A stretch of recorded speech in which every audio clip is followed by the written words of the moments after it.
Hey guys, good morning, good afternoon, good evening, whenever you're watching this. This week we are going to analyze a film or a TV show. To do that, we're going to use something called a Storyclock notebook.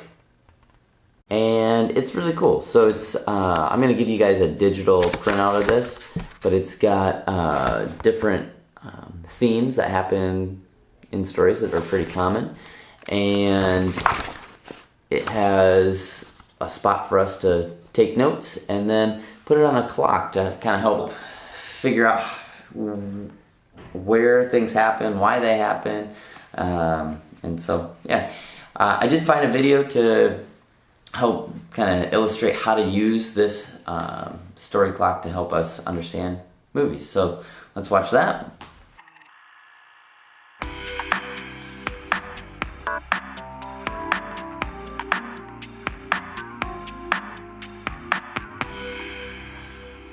Perfect.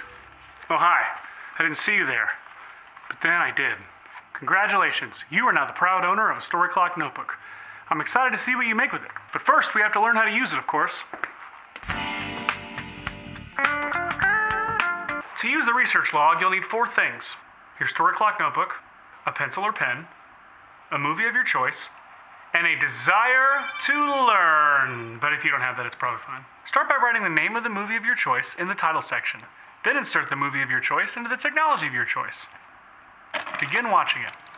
When a part comes on that you think is an important moment for the story, jot down the current time code and a brief summary of the moment.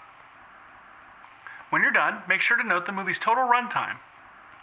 Then take all of this data and transfer it over to this blank clock.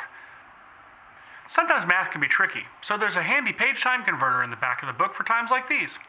Once the clock is filled up, now the learning can truly begin. I like to start by figuring out the act breaks. They often fall around here and here, unless the movie is just so good that it transcends rules. Then I locate the midpoint and make sure it's where it's supposed to be. Those rascals can be sneaky these days. Then I try to trace story threads and character arcs, looking for symmetry and interesting patterns, absorbing the writer's choices so I can reference them later. Finally, I log the film on the contact page in the front of the book so I can easily reference it later if I need it. But Seth, when I clock some of my favorite films, it looks like nonsense. Nothing is symmetrical like you say it should be. Your hair looks amazing. And I hear you. But not to worry. Sometimes you won't find a lot of symmetry and order. Every story is different, and a finished film is very different than a screenplay. Also, some movies are just plain garbage. To use the development log, you'll need 4 things.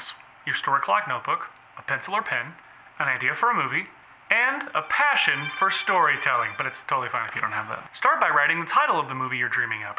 If you don't have one yet, that's okay. Just write Twister 2. Be sure to record the date so you can remember this historic day. Now, you've probably got a bunch of ideas for characters and scenes and images already brewing in your head. Luckily, we've got this box where you can write down all those crazy ideas without worrying about how they all fit into a quote-unquote story.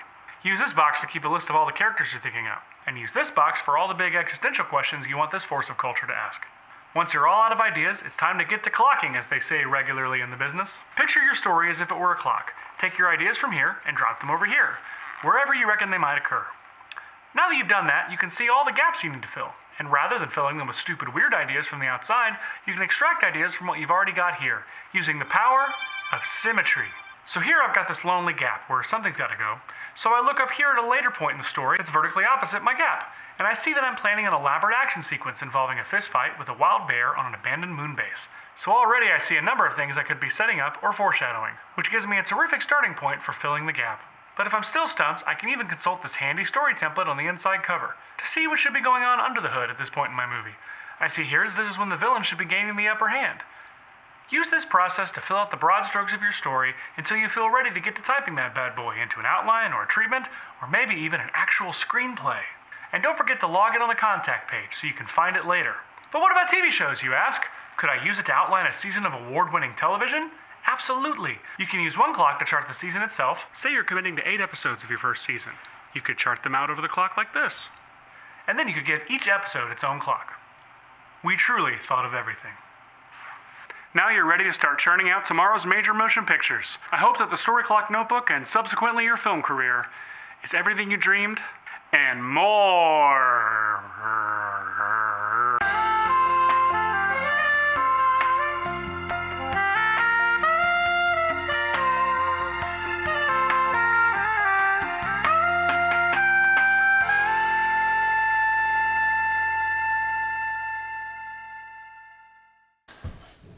hopefully that was useful information about how to use our Storyclock notebook, and I'm excited to see what you guys can come up with. I think it'll be a fun exercise. I'm going to do a film this week. Maybe I'll try to do it this evening and post it up. Also, there's a couple examples online that I'll link to. You can take a look at, most recently I've seen You've Got Mail, which is a 90s rom-com. I saw Into the Spider-Verse. I saw Brooklyn Nine-Nine, so you can even use this for TV shows. So you can take a look at those examples that the creators of this made for us. So I'm excited to see what you guys come up with.